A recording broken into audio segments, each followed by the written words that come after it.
Hello everyone. So this is part 2 video of June 2024 paper of immunology. So let us begin with the paper or continue with the paper. So the fourth question is explain cell mediated immune response. तो अब हम बात करेंगे cell mediated immune response. I guess आपने पढ़ा होगा ये दूसरी वीडियोस में भी मेरे देखा होगा कि एक होता है एंटीबॉडी mediated immune response जहाँ पे एंटीबॉडीज काम करती है, तो वहाँ पे बी सेल्स एक्टिवेट होते हैं, वो प्लाज्मा सेल्स में ट्रांसफॉर्म होते हैं और एंटीबॉडीज प्रोड्यूस करती है। यहाँ पे एक है सेल mediated. सेल mediated के अंदर बेटा मेनली जो इन्वॉल्व होते हैं वो इन्वॉल्व होते हैं T cells. The cell mediated immune response is the method of the body to fight against pathogens like bacteria and viruses. तो मेनली बैक्टीरियल और वायरल इन्फेक्शन में हमारी बॉडी में टी सेल्स जो हैं एक्टिव होकर उन सेल्स को किल करते हैं. It is also responsible for killing of cancerous cell and in graft rejection process. तो ये चार प्रोसेस आपको याद रखने इंपॉर्टेंट है. बैक्टीरिया के अगेंस्ट, वायरस के अगेंस्ट, कैंसरस सेल्स के अगेंस्ट और graft rejection process. Graft rejection होता है अगर हमें कोई ट्रांसप्लांटेशन करी, कोई टिश्यू एक ऑर्गेनिज्म से दूसरे ऑर्गेनिज्म में डाला और वो ट्रांसप्लांटेशन अगर सक्सेसफुल नहीं हो रही, उसके अगेंस्ट इम्यून रिस्पॉन्स जनरेट हो रहा है, तो वहाँ पे भी बॉडी के टी सेल्स काम करेंगे. The foreign antigen is recognise by macrophage. अब टी सेल्स के लिए सबसे पहले एंटीजन प्रेजेंट होना बहुत ज़रूरी है. तो जो भी फॉरेन एंटीजन है, जो भी बैक्टीरिया है, पहले मैक्रोफेज उसको रिकॉग्नाइज करेंगे और मैक्रोफेजेस उसको इनगल्फ करके उसकी फैगोसाइटोसिस कर देंगे. ठीक है. तो मैक्रोफेजेस या डेंड्रिटिक सेल्स जो हैं, जो कि हमारा इनेट इम्यूनिटी का पार्ट होता है, वो इंटरनलाइज करेंगे उस पैथोजन को, डिग्रेड करेंगे, मतलब कि फैगोसाइटोसिस, उसको खाया, ब्रेक करा. जैसे सपोज करो ये मैक्रोफेज है, यहाँ पे कोई बैक्टीरिया था, मैक्रोफेज ने इस बैक्टीरिया को खा लिया, बैक्टीरिया को इसने छोटे छोटे पार्टिकल्स में ब्रेक कर दिया. अब इसके जो एंटीजन्स है वो आके प्रेजेंट हो जाएंगे मैक्रोफेज के ऊपर. ठीक है. तो ये जो मैक्रोफेज है या ये जो डेंड्रिटिक सेल्स है, दीज आर द एपीसीज, मतलब कि एंटीजन प्रेजेंटिंग सेल्स. क्योंकि इस बैक्टीरिया के अंदर जो एंटीजन है, जो हमारे नॉन सेल्फ एंटीजन है, जिनको बॉडी रिकॉग्नाइज करेगी एज नॉन सेल्फ और उनके अगेंस्ट इम्यून रिस्पॉन्स जनरेट करेगी.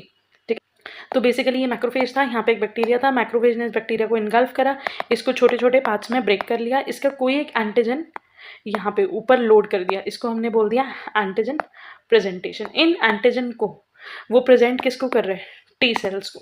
ठीक है. एमएचसीज के हमने पढ़ा था 3 क्लासेस होते हैं, मेनली 2 क्लासेस इन्वॉल्व होते हैं, 1 और 2.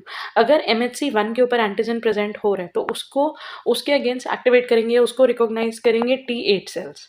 अगर एमएचसी 2 के अगेंस्ट एमएचसी 2 पे एंटीजन प्रेजेंट हो रहा है तो उसको रिकॉग्नाइज करेंगे T4 सेल्स.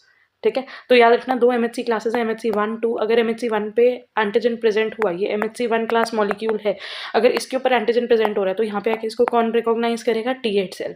अगर ये एमएचसी 2 क्लास मॉलिक्यूल था, ठीक है, तो इसको आके कौन रिकॉग्नाइज करेगा? T4 cell.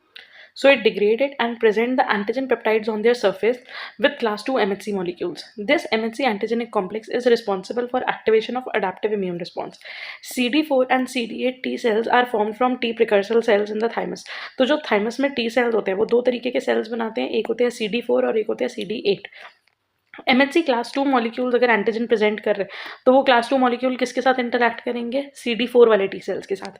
अगर एमएचसी क्लास 1 कॉम्प्लेक्स जो है उस पर एंटीजन प्रेजेंट हो रहे हैं तो कौन से सेल्स इंटरैक्ट करेंगे? CD8 टी सेल्स इंटरैक्ट करेंगे. तो CD8 टी सेल्स ट्रांसफॉर्म हो जाएंगे साइटोटॉक्सिक टी लिम्फोसाइट्स में and responsible for the destruction of the infected और द कैंसरस सेल्स. तो उसके बाद ये जो CD8 सेल्स ने इन एंटीजन को रिकॉग्नाइज करा, जैसे ये एंटीजन प्रेजेंट हुआ था यहाँ पे CD8 वाले सेल्स आ गए, T8 वाले सेल्स आ गए. अब उसके बाद क्या होगा? ये सेल्स इसके साथ बाइंड, इसको रिकॉग्नाइज करने के बाद ये साइटोटॉक्सिक हो जाएंगे, मतलब ये सेल को किल करने के लिए रेडी हो जाएंगे और ये उस इन्फेक्टेड सेल या उस कैंसरस सेल को किल कर देंगे. बट एक चीज़ याद रखना, ये सारा प्रोसेस इतना सिंपल या इतना वन स्टेप प्रोसेस नहीं होता. यहाँ पे बहुत सारे साइटोकाइंस केमिकल्स रिलीज होते हैं, तो जो बाकी टी सेल्स को भी एक्टिवेट करते हैं, कुछ कुछ बी सेल्स को भी एक्टिवेट करते हैं. तो it is not that simple कि एक स्टेप में रिएक्शन हो रहा है, ये भी एक आगे एक कैस्केड फॉर्म करता है. ठीक है जी. CD4 cells prior to the interaction with MHC2 class antigen present on APCs are called as naive cells. अब अगर हम बात करते हैं CD4 cells की, जो कि MHC class 2 antigen के साथ बाइंड करते हैं, लेकिन जब तक वो बाइंड नहीं करते, जब तक वो उसको रिकॉग्नाइज नहीं कर रहे, एक्टिवेट नहीं कर रहे, तब तक हम इन CD4 वाले T cells को बोलते हैं naive cells. Naive cells on activation can form T memory cell या TH cell variants. ये जो CD4 वाले cells जब होते हैं, ये एक्टिवेट जब हो जाते हैं तो या तो ये मेमोरी सेल्स बनाते हैं, और ठीक है, और उसके अलावा TH मतलब कि T helper cells. Interferons are produced by type 1 helper T cells that cause pathogen digestion with the APCs. They also stimulate CTL, cytotoxic T lymphocytes, and B cell activity. तो बेसिकली अब ये जो helper cells है, मैंने बताया था कुछ chemicals release होते हैं, तो ये हेल्पर सेल्स उन केमिकल्स को, उन साइटोकाइंस को रिलीज कर रहे हैं. वो साइटोकाइंस उस पैथोजन की डिस्ट्रक्शन में हेल्प कर रहे हैं और साइटोटॉक्सिक टी सेल्स को, मतलब कि सेल को किल करने वाले साइटोटॉक्सिक टी सेल्स को एक्टिवेट कर रहे हैं. और साथ में बी सेल्स को भी। इंटरल्यूकिन्स, उसके अलावा एक साइटोकाइन्स, एक केमिकल्स होते हैं जिनको हम बोलते हैं इंटरल्यूकिन्स। इंटरल्यूकिन्स जो रिलीज होते हैं वो प्रमोट करते हैं बी सेल की एक्टिविटी को, are produce by type 2 helper cells. तो बेसिकली हमने क्या कहा, जो CD4 वाले सेल्स हैं, ठीक है, CD4 वाले सेल्स जब तक ये एक्टिवेट नहीं हुए थे हम इनको क्या बोल रहे थे, नेव सेल्स। अब जब ये एक्टिवेट हो गए तो ये फॉर्म करेंगे T memory cells and T helper cells. जो टी हेल्पर सेल्स है वो भी दो तरीके की है, टी हेल्पर 1, टी हेल्पर 2। जो टी हेल्पर 1 है वो पैथोजन डाइजेशन में और साइटोटॉक्सिक टी लिम्फोसाइट्स को और बी सेल्स को एक्टिवेट करने में हेल्प करते हैं। जो TH2 सेल्स है, हेल्पर 2 सेल्स है, वो इंटरल्यूकिन सिक्रीट कर रहे हैं और वो बी सेल को एक्टिवेट कर रहे हैं एंटीबॉडीज प्रोड्यूस करने के लिए। ठीक है, तो ये जितने भी पाथवेज होते हैं ये कहीं ना कहीं हमारी बॉडी के जितने भी इम्यून पाथवेज हैं ये एक दूसरे के साथ ऑब्वियसली रिलेटेड है। ठीक है, तो अब अगर आप यहाँ पे देखो, T cell mediated immunity leading to eventual activation of cytotoxic T cells produce हो रही है। एक्शन ऑफ NK सेल्स, जो हमारे नेचुरल किलर सेल्स होते हैं, हमने पढ़ा था कि नेचुरल किलर सेल्स तो इनेट इम्यूनिटी का पार्ट है, वो क्या करते हैं, वो कुछ ना कुछ मॉलिक्यूल सिक्रीट करते हैं। क्योंकि हमने सबसे पहले पढ़ा था कि सबसे पहले क्या हो रहा है कि मैक्रोफेजेस जो हैं, एक सेकेंड, मैक्रोफेजेस जो है वो फॉरेन एंटीजन को किल कर रहे हैं। तो ये मैक्रोफेजेस को रिक्रूट किसने करा, इनको इन्फॉर्म किसने करा, इसको इन्फॉर्म करा था NK सेल्स ने, जो हमारी नेचुरल इम्यूनिटी का पार्ट था। उसके अलावा साथ के साथ साइटोकाइन सिक्रीशन हो रही है। साइटोकाइन सिक्रीशन जो हो रही है वो हमारी इनेट और एडेप्टिव दोनों इम्यूनिटी को स्टिमुलेट कर रही है। ठीक है, सारे बी सेल टी सेल सबको एक्टिवेट कर रही है। सो द नेक्स्ट क्वेश्चन है what are adjuvants and right its function. Adjuvants पे भी हमने एक सेपरेट वीडियो बनाई हुई है। कुछ मॉलिक्यूल्स जो होते हैं they are not immunogenic but when injected with additional substance enhance immune response. अब दो चीज़ें बहुत ज़्यादा कंफ्यूजिंग होती है, एक होती है एडजुवेंट्स और एक होते हैं हैप्टेंस। तो प्लीज़ इसमें कंफ्यूज नहीं होना, आप प्लेलिस्ट में चेक करो, इस पर एक वीडियो बनी हुई है जिससे आपके दोनों में कोई भी कंफ्यूजन अगर हुई तो वो रिजॉल्व हो जाएगी। कुछ मॉलिक्यूल्स जो होते हैं वो इम्यूनोजेनिक नहीं होते, मतलब वो इम्यून रिस्पॉन्स जनरेट नहीं कर सकते। ठीक है, वो एंटीजेनिक नहीं है, उनके अगेंस्ट कोई बॉडी में एंटीबॉडी प्रोड्यूस नहीं होगी। लेकिन हाँ, अगर हम उसको किसी सब्सटेंस के साथ कंबाइन कर दें, when injected with additional substance it enhance the immune response. लेकिन फिर भी अगर वो किसी मॉलिक्यूल के साथ, किसी दूसरे मॉलिक्यूल के साथ बाइंड हो जाए तो उसके इम्यून रिस्पॉन्स को इन्हांस कर देते हैं। फॉर एग्जाम्पल, सबसे कॉमन एग्जाम्पल है एल्यूमिनियम हाइड्रोक्साइड। कभी कभी कई एंटीबायोटिक्स के साथ या कई एंटीजेंस के साथ हम एल्यूमिनियम हाइड्रोक्साइड को बाइंड कर देते हैं ताकि वो जो स्पेसिफिक एंटीजन है, वो जो स्पेसिफिक जो भी मॉलिक्यूल है उसका जो रिस्पॉन्स है वो बॉडी में और ज़्यादा इन्हांस हो जाएगा। ठीक है, adjuvants are factors that are added to vaccine mixture to enhance the immune response to antigen by activating innate immune cell. अब वैक्सीन का काम क्या होता है, जब हमारी बॉडी के अंदर वैक्सीन जाते हैं तो वो हमारे इम्यून सेल्स को एक्टिवेट करते हैं ताकि हमारे इम्यून सेल्स उसके उस वैक्सीन के अगेंस्ट बनाए एंटीबॉडी। ठीक है, ये इम्यून सेल्स ज़्यादा से ज़्यादा एक्टिव हों या ज़्यादा अमाउंट में, ज़्यादा टाइटर में एक्टिव हों, इसके लिए हम इस वैक्सीन के साथ एडजुवेंट्स कंबाइन कर देते हैं। ठीक है, dead mycobacterium were among the original adjuvants but more refined preparation include alum, cytokines और लिपिड। अगर हम डेड माइक्रोब डालेंगे, माइकोबैक्टीरियम अगर हमने यूज़ करा तो वो भी एक एडजुवेंट का काम कर रहा है, लेकिन अगर हम उसको एलम के साथ या साइटोकाइन एंड लिपिड्स के साथ कंबाइन कर देंगे तो इम्यून रिस्पॉन्स और ज़्यादा एनहांस हो जाएगा। Adjuvants are commonly use to improve the effectiveness of a vaccine. They are injected alongside an antigen to help the immune response generate antibodies that fight the antigen. तो वो basically क्या कर रहे हैं, वो हमारे एंटीजन को हेल्प कर रहे हैं ताकि जो भी एंटीजन बॉडी में गया, देखो रोल क्या है, अगर बॉडी के अंदर कोई एंटीजन जा रहा है तो उसके अगेंस्ट बॉडी एंटीबॉडी प्रोड्यूस करेगी। ठीक है, लेकिन ये जो एंटीजन है हमें इसको और स्ट्रॉन्ग बनाना है और ज़्यादा एक्टिव या बल्कि बनाना है ताकि ये इस एंटीजन के अगेंस्ट बॉडी में एंटीबॉडीज ज़्यादा प्रोड्यूस हो, तभी हम बोलेंगे कि इम्यून रिस्पॉन्स स्ट्रॉन्ग हुआ है। ठीक है, तो ये इम्यून रिस्पॉन्स स्ट्रॉन्ग करने के लिए इस एंटीजन के साथ जो मॉलिक्यूल हमने बाइंड करा हम उसको क्या बोल रहे हैं, adjuvant. The term adjuvant, derived from the word adjuvare in Latin means to help. An adjuvant is a pharmacological or a immunological agent that improves the immune response to an antigen. These can be used with antigen like vaccine or hapten to improve the ability to produce immune response. The commonly used adjuvants are inorganic molecules में जैसे कि aluminium hydroxide, alum, potassium क्लावनेट, ये सारी चीज़ें use होती है। Mineral oil में से पैराफिन ऑयल को यूज़ करा जाता है या फिर कुछ किल्ड बैक्टीरियाज को यूज़ कर लेते हैं एज एडजुवेंट। तो अगर हम फंक्शन की बात करें, antibodies are experimentally produce by injecting antigens with adjuvant in the host animal like mice. अब एक सिंपल सी चीज़, वैक्सीन का प्रिंसिपल क्या है, हम कोई भी वैक्सीन लगवा रहे हैं, मान लो हमने कोई टाइफाइड के अगेंस्ट वैक्सीन लगवाई, टाइफाइड की वैक्सीन लगवाई कि हमें टाइफाइड ना हो। अब उसमें क्या हुआ, उन्होंने टाइफाइड का किल्ड माइक्रोब हमारी बॉडी के अंदर इंजेक्ट कर दिया। वैक्सीन तो यही होती है, किल्ड माइक्रोब या उसका टॉक्सॉइड हमारी बॉडी के अंदर इंजेक्ट करा। जब हमारी बॉडी के अंदर ये किल्ड माइक्रोब एंटर हुआ तो हमारी बॉडी इसके अगेंस्ट एंटीबॉडी बनाएगी। अब ये जो एंटीबॉडीज बन रही हैं ये हमारी बॉडी के अंदर लॉन्ग टाइम तक रहेंगी, ताकि एक्चुअली अगर टाइफाइड का बैक्टीरिया हमारी बॉडी में एंटर कर रहा है तो हमारी बॉडी उसको रिकॉग्नाइज कर सके और किल कर सके। अब हम चाहते क्या, हम चाहते हैं जो भी हम वैक्सीन यूज़ कर रहे हैं वो हमारी बॉडी में एंटीबॉडीज़ अच्छे से बनाए, ज़्यादा अमाउंट में एंटीबॉडीज़ बनाए। ताकि हम ज़्यादा प्रोटेक्टेड रहें। तो इसीलिए हमने क्या करा, इस वैक्सीन को कंबाइन कर दिया किसी एडजुवेंट के साथ, एक ऐसे मॉलिक्यूल के साथ जो इसकी इम्यूनोजेनिक प्रॉपर्टी को, जो इससे होने वाले इम्यून रिस्पॉन्स को इन्हांस कर दे। ठीक है जी। So antibodies are experimentally produced by injecting antigens with adjuvant in host animal like mice, rat, rabbit, etc. Since adjuvant enhances immunogenicity, the dose required by antigen to elicit immune responses decrease. उससे एक फायदा ये होगा, अब हमें कम antigen जो है वो बॉडी के अंदर इंजेक्ट करना पड़ेगा. It is hypothesised that adjuvant can enhance the immune response by some of the mechanism. तो हम मान के चल रहे हैं कुछ ऐसे मैकेनिज्म हैं जिनकी वजह से ऐसा हो पा रहा है.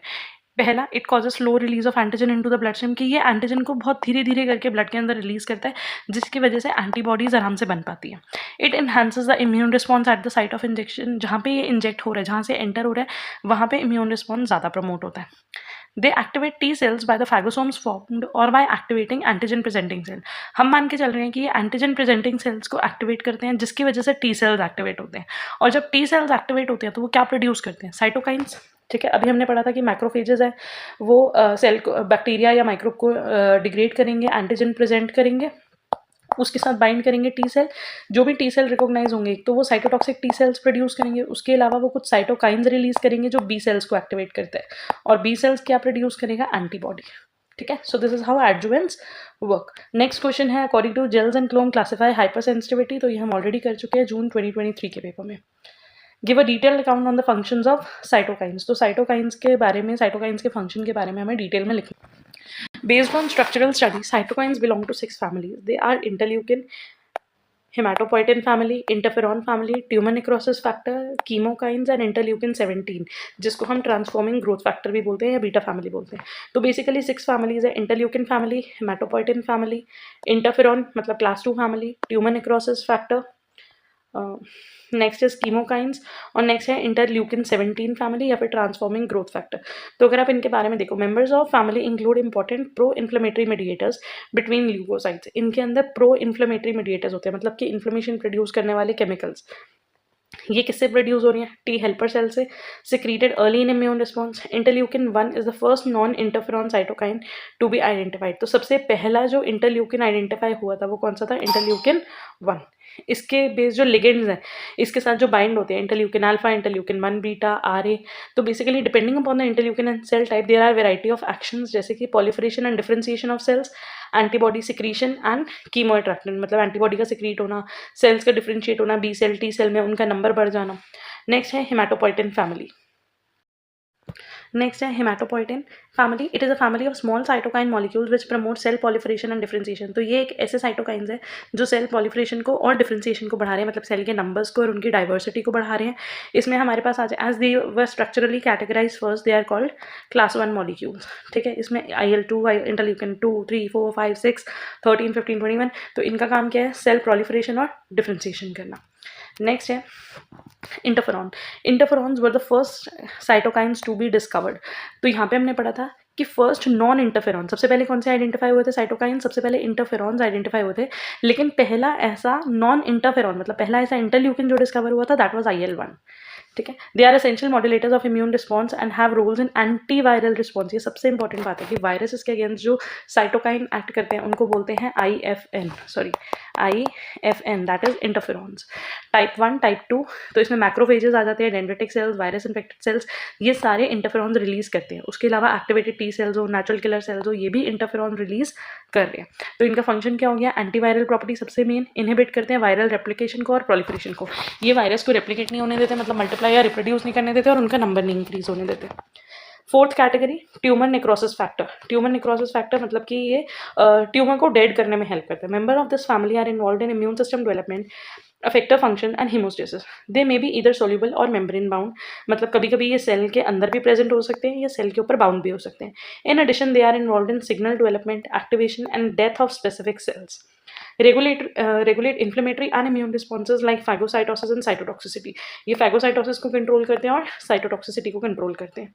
ठीक है, इसमें tumour necrosis factor alpha, beta, gamma and some interleukins are there. Next category, chemokines.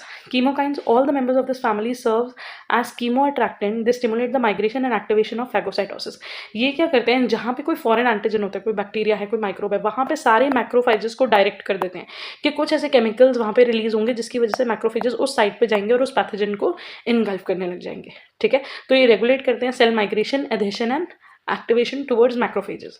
Interleukin 17 family या फिर transforming growth factor beta family जिसको हम बोलते हैं, members of this family are recently discovered. They promote neutrophil accumulation, activation and pro inflammatory cytokine cluster.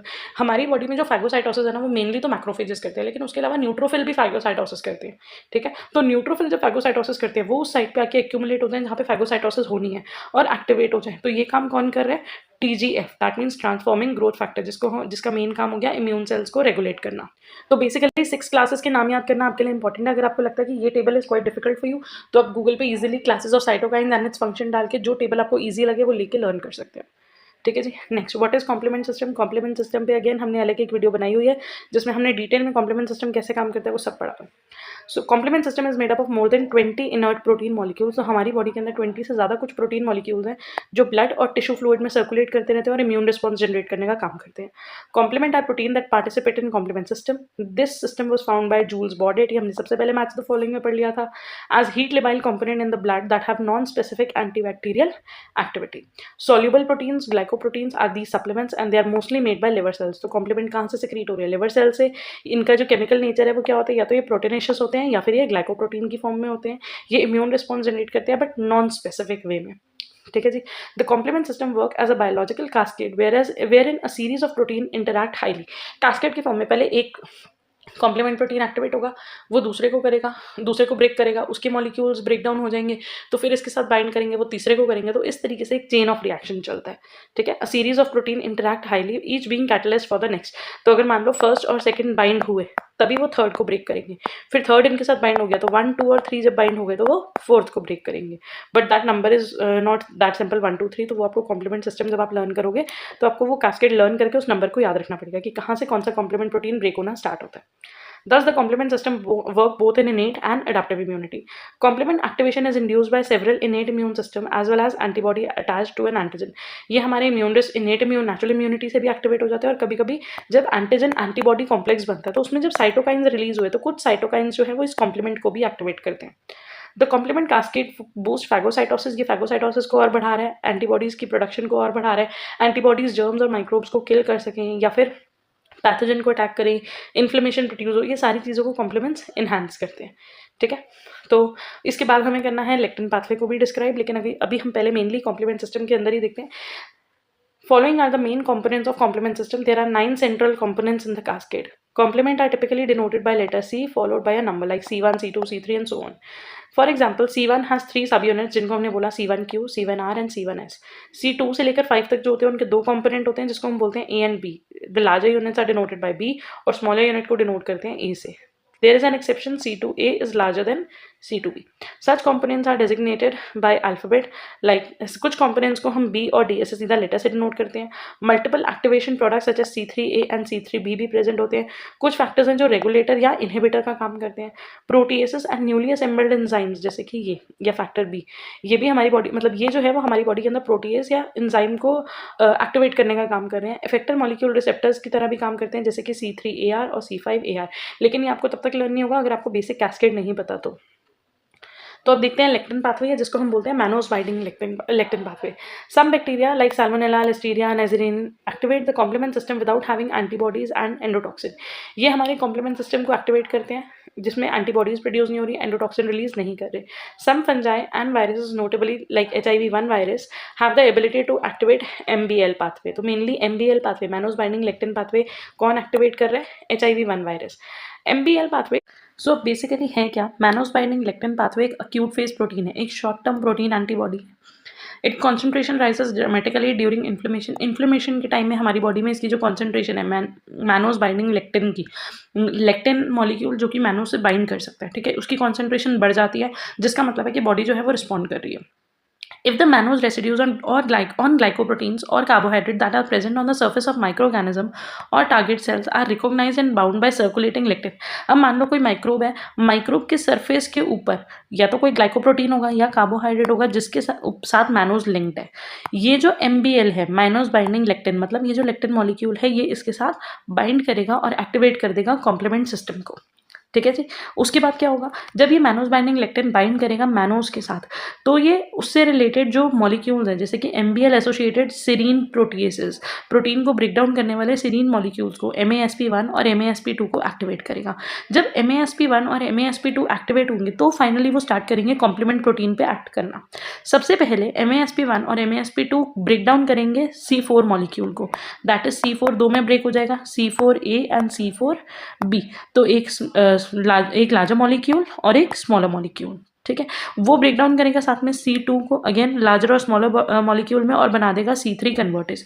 तो basically C4B और C2A दोनों के लार्ज मॉलिक्यूल्स जो थे वो कंबाइन हो गए और वो बन गए C3 convertase which is analogous to a tetrameric complex form by C1R and C1S. The procedure now proceeds to make C5 convertase. अब ये C3 कन्वर्टेज बना, C3 कन्वर्टेज मतलब C3 को ब्रेक करेगा, C3 का एक मॉलिक्यूल इसके साथ बाइंड हो जाएगा और फिर उसके बाद ये ब्रेक करेगा C5 को and the MAC as it did previously, और फाइनली फिर ये मैक को एक्टिवेट करेगा.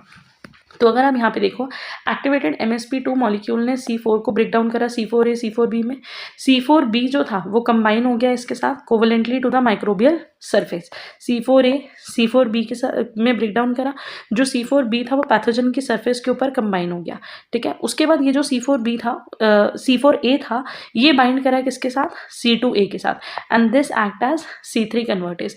ये C3 कन्वर्टेज फर्दर कंबाइन करेगा दूसरे मॉलिक्यूल के साथ और ये बनाएगा C5 कन्वर्टेज. ऐसे करते करते लास्ट में MAC मतलब सेल को अटैक करने वाला जो कॉम्प्लेक्स है वो बन जाएगा.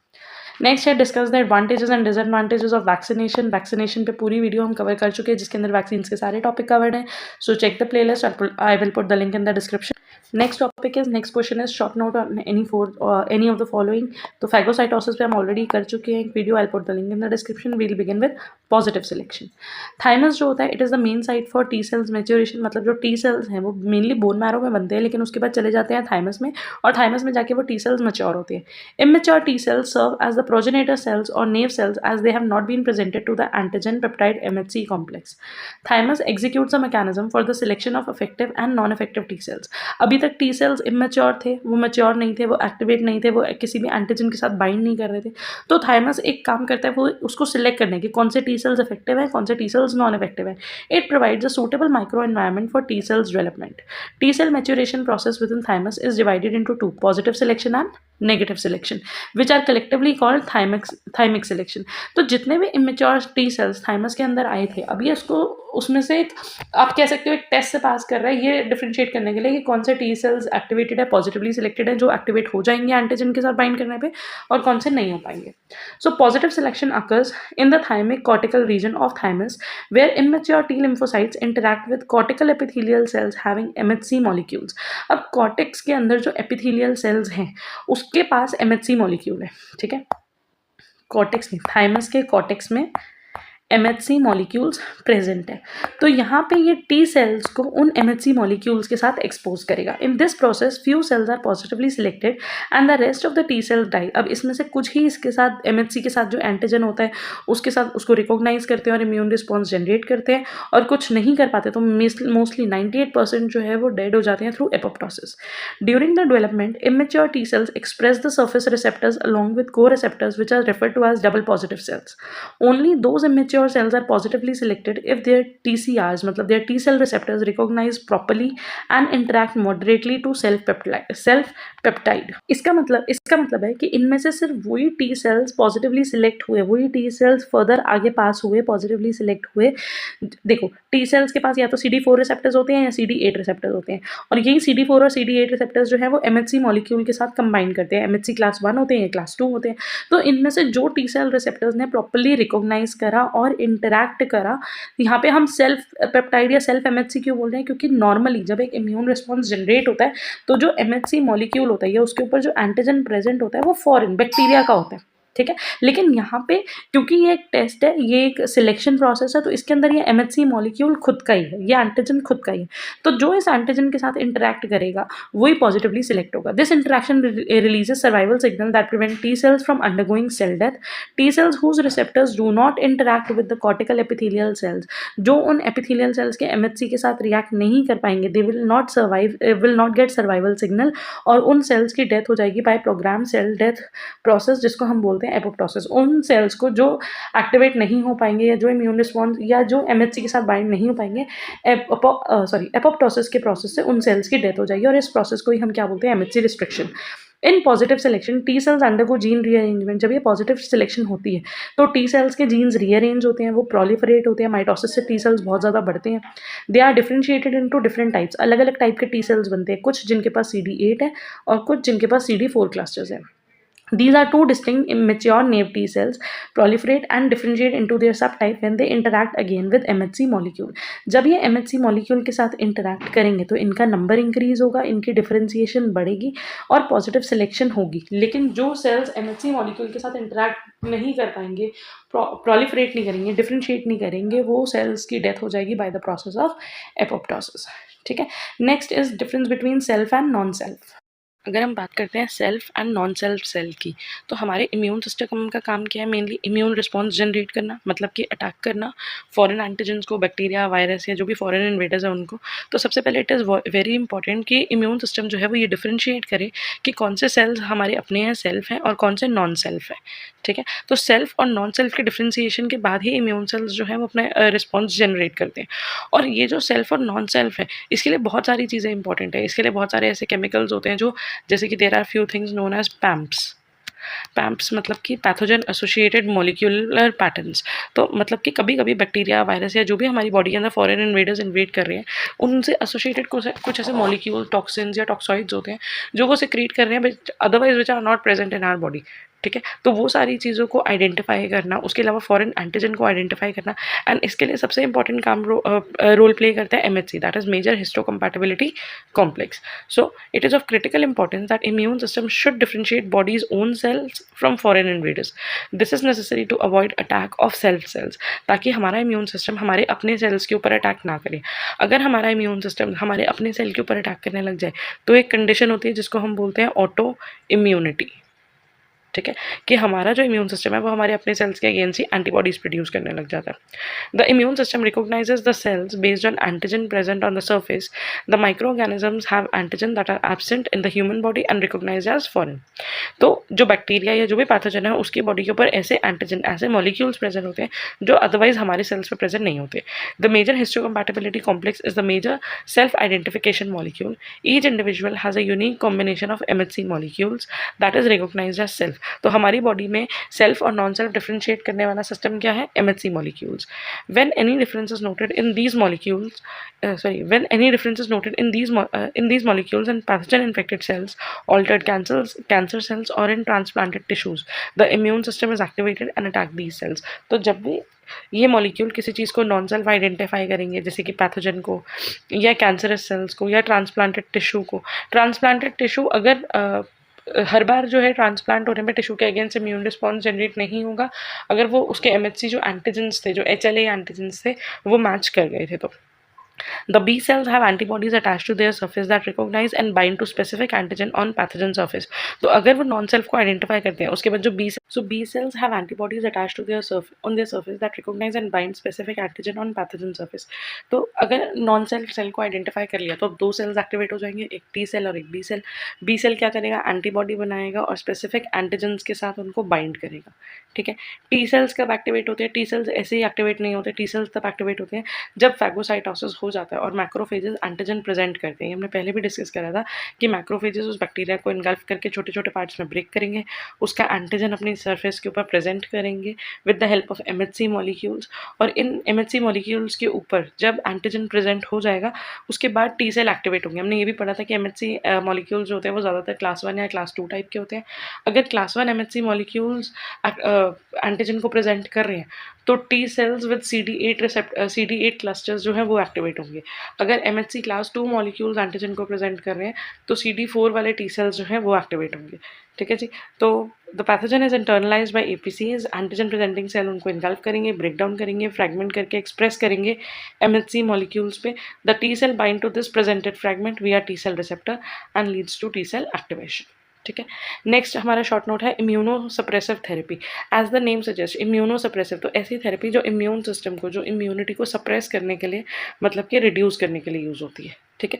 तो अगर हम बात करें इम्यूनो सप्रेसिव थेरेपी की, तो ये बेसिकली होती कहाँ है, ये उन पेशेंट्स के अंदर यूज़ करी जाती है जिनको ऑटो इम्यून डिजीजेज है, मतलब उनका जो इम्यून सिस्टम है वो ओवर एक्टिव हो गया, वो नॉन सेल्फ के साथ साथ अपने सेल पे भी अटैक करने लग गया, तो वहाँ पे इम्यून सिस्टम को थोड़ा सा सप्रेस करने की ज़रूरत है। जिनकी बॉडी में इन्फ्लेमेटरी रिएक्शंस हो रहे हो, हाइपर सेंसिटिविटी रिएक्शंस हो रहे हो, या इसका सबसे मेन रोल होता है ट्रांसप्लांटेशन में। जब भी कोई ऑर्गन, कोई टिश्यू एक ऑर्गेनिज्म से दूसरे ऑर्गेनिज्म में ट्रांसप्लांट करते हैं तो देयर आर चांसेस कि क्रॉस मैच के बाद भी ट्रांसप्लांटेशन में थोड़े बहुत जो नॉन सेल्फ एंटीजन्स है शायद वो प्रेजेंट हो और ट्रांसप्लांट रिएक्शन ना हो जाए। इसीलिए उन पेशेंट्स को आफ्टर द ट्रांसप्लांट काफ़ी टाइम के लिए इम्यूनो सप्रेसिव थेरेपीज़ पे या इम्यूनो सप्रेसिव ड्रग्स पे रखा जाता है। ठीक है। लेकिन इसका डिसएडवांटेज भी होता है। इसका डिसएडवांटेज ये है, अगर हम इम्यूनिटी को सप्रेस कर रहे हैं, अगर हम इम्यून सिस्टम को सप्रेस कर रहे हैं, तो इसका मतलब ये है कि अगर हमारी बॉडी के अंदर foreign microbes, bacteria, pathogen, virus, ये सारी चीज़ें एंटर करेंगी तो उसके अगेंस्ट भी हमारा इम्यून सिस्टम जो है वो अच्छे से रिस्पॉन्स जनरेट नहीं कर पाएगा। तो इन पेशेंट्स के अंदर जिनको इम्यूनो सप्रेसिव ड्रग्स दिए जाते हैं, बहुत जल्दी इन्फेक्शन होने के चांसेस होते हैं। तो इसीलिए it is important for them कि वो अपने आप को आइसोलेट रखें या ऐसी कंडीशन में रखें कि वो सारे इन्फेक्शन और माइक्रोब से बचे रहें। Immunosuppressive therapy aids the allogenic organ transplant to survive. ये हेल्प करता है उनको जिनको ऑर्गन ट्रांसप्लांट हुआ होता है। This lowers the recipient's immune response against foreign graft alloantigen and prevent its rejection. जो भी ऑर्गन या टिश्यू ट्रांसप्लांट हुआ है वो रिजेक्ट ना हो जाए, इसीलिए इम्यून रिस्पॉन्स को लोअर करने की ज़रूरत होती है। It plays a vital role in transplantation, hypersensitivity reaction, autoimmune diseases and inflammatory reactions. Due to immunosuppressive therapy the fungal infections and cancers may arouse secondarily. तो इसका डिसएडवांटेज ये है कि कैंसर जैसे डिजीजेस या फंगल इन्फेक्शन, बैक्टीरियल इन्फेक्शन ये बढ़ सकते हैं। Immunosuppressive therapy might be classified into two major categories, generalise that is non specific and specific. तो जनरलाइज इम्यूनोसप्रेसिव थेरेपी क्या है, जहाँ पे जो ड्रग्स है, जहाँ पे जो मेडिसिन है, उनका जनरल और नॉन स्पेसिफिक इफेक्ट है that causes the risk for increase infection. More over the immunosuppressive measures which slow down the proliferation of activated lymphocytes, affect the non-immune rapidly dividing cells like epithelial cells of gut, bone marrow, hematopoietic stem cells and poses serious complication। इसका मतलब ये है कि ये generalise है, तो ये क्या करेगा, ये हमारे टी सेल्स के प्रोलिफरेशन को और एक्टिवेशन को कम कर देगा। टी सेल्स और बी सेल्स, मतलब जो हमारे लिम्फोसाइट्स होते हैं या तो टी सेल्स होते हैं या फिर बी सेल्स होते हैं, तो ये उनको कम कर देगा। इससे हमारा इम्यून सिस्टम जो है वो भी अफेक्ट हो रहा है, प्लस इसके साथ साथ हमारा नॉन इम्यून सिस्टम भी अफेक्ट होता है। हमारे मतलब वो सेल्स जो इम्यून सिस्टम में पार्टिसिपेट नहीं करते, लाइक सारे WBCs हटा दो, नेचुरल किलर सेल्स वगैरह हटा दो, APCs हटा दो, तो इन सबके अलावा जो हमारे नॉर्मल सेल्स हैं वो भी अफेक्ट होते हैं। कैसे अफेक्ट होते हैं, ड्यू टू एनी रीज़न, जैसे एपिथेलियल सेल्स है या हेमाटोपोइटिक स्टेम सेल्स है, वो बहुत ज़्यादा डिवाइड करने लग जाते हैं। अगर वो बहुत ज़्यादा डिवाइड करेंगे तो उससे सीरियस कॉम्प्लिकेशंस हो सकते हैं, लाइक कैंसर। ठीक है। It involves following drug agents. Next है specific immunosuppressive therapy. Specific as the name itself suggest कि हम सिर्फ उस एंटीजन को ब्लॉक कर रहे हैं या उस एंटीबॉडी को ब्लॉक कर रहे हैं जिसकी वजह से मेजर इम्यून रिस्पॉन्स या अननेसेसरी इम्यून रिस्पॉन्स जनरेट हो रहा है। ठीक है। In specific immunotherapy, antigen specific immunosuppression reduces the immune response to the allo antigen of the graft। तो बेसिकली यहाँ पे क्या हो रहा है, जिस एंटीजन के, अब अगर हमने ऑर्गन कोई ट्रांसप्लांट हुआ और उसमें let's say A, B, C 3 foreign antigens present है, तो इन्हीं 3 एंटीजन के अगेंस्ट हम ड्रग यूज़ कर रहे हैं कि इन एंटीजन्स के अगेंस्ट एंटीबॉडीज़ ना बने। तो this type of therapy is known as specific immunosuppressive therapy. Next short note हमारा है फ्लो साइटोमेट्री। फ्लो साइटोमेट्री एक टेक्निक होती है जिससे हम एंटीबॉडीज़ या सेल के अंदर कोई एक स्पेसिफिक एंटीजन है या नहीं, कोई किसी सेल के अंदर बहुत सारे सेल्स में से हमने फॉरेन एंटीजन को डिटेक्ट करना है कि कौन कौन से फॉरेन एंटीजन है, कितने टाइप के फॉरेन एंटीजन है, तो उसके लिए एक टेक्निक होती है flow cytometry. Flow cytometry is an automated technique that uses diverse fluorescent antibodies. For staining दो cells that are to be separated and analyse. इसका मतलब ये है, हमने क्या करा, जो भी हम एंटीबॉडी, नॉर्मली हम क्या करते हैं, अगर किसी एंटीजन को डिटेक्ट करना है उससे रिलेटेड एंटीबॉडी, उसकी कॉरस्पॉन्डिंग एंटीबॉडी जो है वो हम एंटीजन के साथ बाइंड करवाने की कोशिश करते हैं। जब एंटीजन एंटीबॉडी कॉम्प्लेक्स होगा तो कोई ना कोई चीज़ तो हमें देखने के लिए मिलेगी, या तो हम अग्लूटिनेशन देखेंगे या तो हम इम्यूनोप्रेसिपिटेशन देखेंगे। ठीक है, यहाँ पे हमने क्या करा, ये जो एंटीबॉडी हम यूज़ कर रहे हैं इसको हमने किसी फ्लोरोसेंट डाई के साथ टैग कर दिया। तो जब ये एंटीबॉडी एंटीजन के साथ बाइंड करेगी और एंटीजन एंटीबॉडी कॉम्प्लेक्स बन जाएगा तो सेल के अंदर ये एंटीजन प्रेजेंट था, अगर ये एंटीबॉडी वहाँ पे अटैच हो गई तो अब सेल के अंदर ये फ्लोरोसेंट मॉलिक्यूल भी अटैच हो गया। तो अब अगर हम इसको स्टेन करके माइक्रोस्कोप में देखेंगे तो उन सेल्स के अंदर जिनके अंदर ये एंटीजन एंटीबॉडी कॉम्प्लेक्स बने वहाँ पे हमें फ्लोरोसेंस देखने के लिए मिलेगा। तो अगर आप पहले इसके एक डायग्राम देखो, हमने क्या करा, एक सैंपल लिया जिसके अंदर बहुत सारे सेल्स हैं, इस एंटीजन के सैंपल में हमने ऐड कर दी वो एंटीबॉडीज जो कि फ्लोरोसेंट लेबल्ड थी।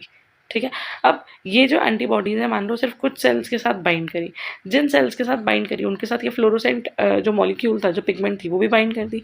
अब जब ये एक ट्यूब से पास करेगा, इधर से एक साइड से लेजर बीम आएगी और दूसरी साइड पे डिटेक्टर्स प्रेजेंट है दो। ठीक है, सैंपल जो है वो फॉरवर्ड डायरेक्शन में सीधा सीधा सीधा सीधा मूव कर रहा है slowly at a regulated rate.